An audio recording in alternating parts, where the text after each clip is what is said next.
Human sa lapad nga landslide nga nahitabo sa dakbayan sa Naga, Tanang mining ug quarry operations sa probinsya Sugbo gipasuspenso sa Kapitolyo.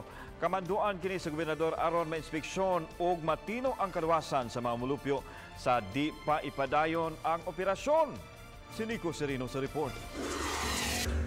Gimando ni Governor Junjun Davide ang pagpasuspenso sa tanang mining ug quarry operations dinhi sa Lalawigan. Iyang gitahasan ang Provincial Environment and Natural Resources Office kun Penro pag-implementar niini. Apan iyang gipasabot, temporaryo ra kini kay gikinahanglang susihon una kun luwas ba ang mga mining operations.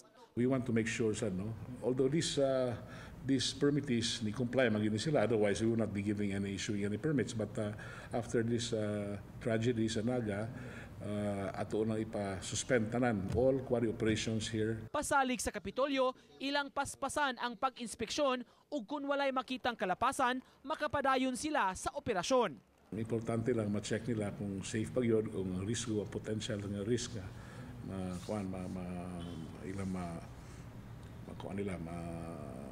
matanaw ba.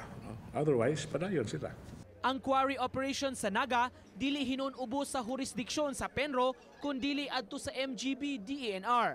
Ubos sa balaod ang mga small-scale operators o nagmina sa di mulabaw sa 5 hektaryas ang ilawom sa jurisdiksyon sa LGU. Pasalig sa Penro, muhimo sila og mga lakang subay sa kamanduan sa gobernador. Magpadalamig letter depende sa tenor. If it will be through executive order, administrative order, we will be complying.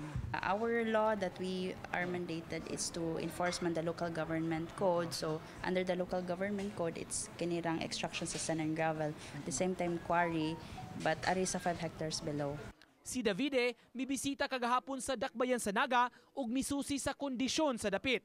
Gipasalig niya ang pag-abag sa Kapitolyo sa tanang mga naapektuhan sa trahedya. Nico Sereno, Balitang Bisdak.